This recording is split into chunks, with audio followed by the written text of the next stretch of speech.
कहानी है भगवान गौतम बुद्ध की। हिमालय की सुंदर वादियों में बसा हुआ एक छोटा सा राज्य था कपिलावस्तु।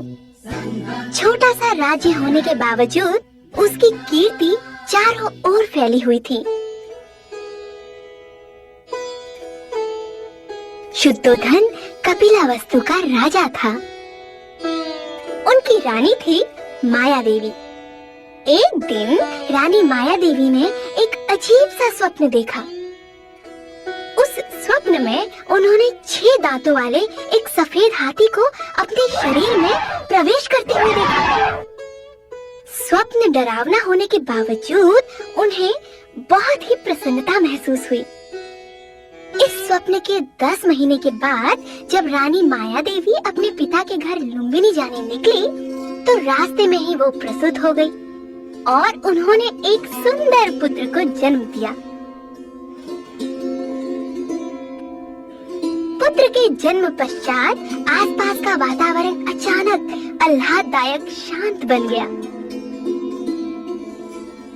जब राजा को इस बात की खबर हुई तो उन्हें लुम्बिनी से वापस अपने राजमहल ले आए। तभी असिथा ऋषि वहाँ राजा से मिलने आए। राजा और रानी ने अपने पुत्र का नाम सिद्धार्थ रखा। उस सुंदर बालक को देखकर असिथा ऋषि बोले,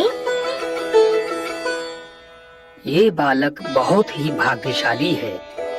या तो वह एक बहुत बड़ा राजा बनेगा या फिर बहुत बड़ा संत। राजा को बड़ी आशा थी कि उनका पुत्र एक बहुत बड़ा राजा बनेगा। 7वें दिन अचानक से रानी माया देवी बीमार पड़ गईं। उन्होंने अपनी बहन प्रजापति को बुलाया और उससे वचन लिया कि वो सिद्धार्थ को अपने पुत्र की तरह पालेंगी। ये कह के माया देवी के प्राण चले गए। प्रजापति के लाड और प्यार में सिद्धार्थ बड़ा हुआ।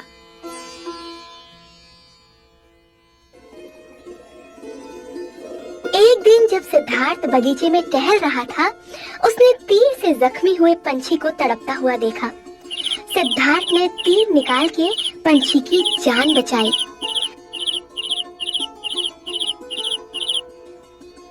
तब देवव्रत वहाँ पहुँचा। अपने शिकार को सिद्धार्थ के हाथों में देखकर वो बोला, मैंने पंछी को मारा है, वो मेरा है, वो मुझे वापस दो। लेकिन मैंने इसकी जान बचाई है, इसलिए ये मेरा है। कुछ साल बीत गए। दंडपानी ने अपनी कन्या यशोधरा का स्वयंवर आयोजित किया। दूर दूर से राजकुमार इस स्वयंवर में हिस्सा लेने पहुँचे, लेकिन यशोधरा ने सिद्धार्थ को अपना पति चुना। इससे दंडपानी काफी नाराज हुआ।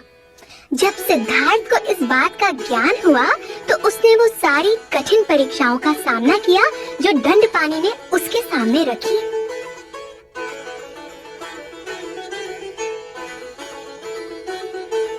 इस तरह सिद्धार्थ और यशोधरा का विवाह धूमधाम से संपन्न हुआ।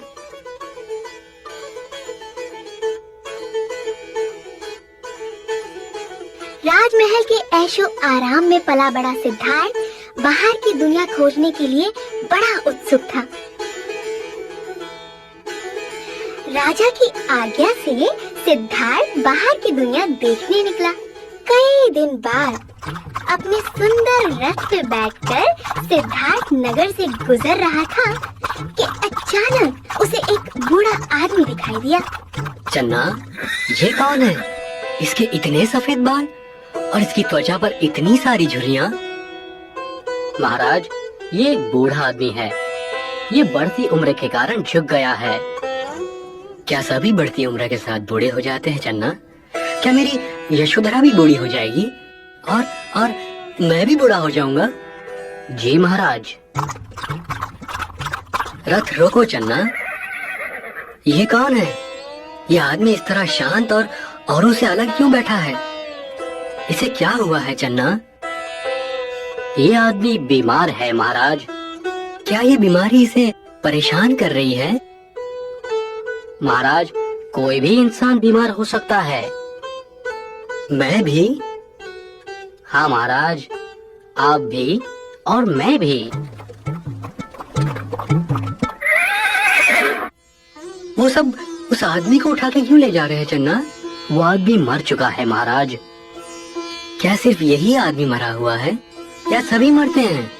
वो सभी जो जन्म लेते हैं उन्हें मृत्यु भी आती है। मुझे कुछ ठीक नहीं लग रहा है चन्ना। चलो राजमहल वापस चलो। ठीक है महाराज।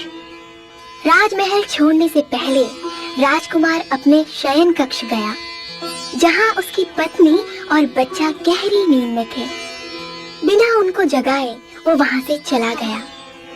अपने रथ में सवार होके वो चन्ना के साथ निकल पड़ा। थोड़ी दूर जाने पर सिद्धार्थ ने अपने सारे अलंकार वस्त्र चन्ना को देकर उसे राजमहल वापस लौटने के लिए कहा। सिद्धार्थ फिर वहां से महान ऋषियों की खोज में निकल पड़ा। उनके ज्ञान से संतुष्ट ना होकर सिद्धार्थ गहरे जंगलों की तरफ निकल चला। सिद्धार्थ सिर्फ फल खाकर, पानी पीकर अपना गुजारा करता था। वो पथरीली जमीन पर सोता था। कुछ दिनों बाद वो सिर्फ धान्य का एक कण खाकर जीने लगा। इससे वो काफी कमजोर हो गया था। इससे उसे ज्ञान हुआ कि खाली पेट सच्चाई की खोज में मदद नहीं कर सकता। वो बोधि वृक्ष के नीचे जाकर बैठे। उन्होंने सर्दी, गर्मी, बारिश सबका सामना किया, पर अपने इरादे से टस से मस नहीं हुए। ऐशो आराम की जिंदगी के बीते हुए पल उनकी आंखों के सामने आए तो जरूर, लेकिन अब दुनिया की कोई भी ताकत उन्हें नहीं बदल सकती थी। और फिर अचानक एक दिन उनकी आंखों के सामने तेजस्वी प्रकाश दिखाई दिया और इस तरह सिद्धार्थ बन गए बुद्धा। अपने ज्ञान और अनुभव को बांटने के लिए सिद्धार्थ वापस आए। मनुष्य प्राणी के प्रति उनके मन में जो प्यार था, इसी कारण उन्होंने पूरे विश्व का संचार किया। आज पूरे दुनिया में उनके अनुयायी हैं, पर सबसे ज्यादा संख्या पूर्वी देशों में है। बुद्ध एक सबसे बड़े संत हैं, जिन्होंने सच्चाई की खोज में अपनी पूरी जिंदगी लगा दी। सुखों को त्याग करके दर्द का सामना किया।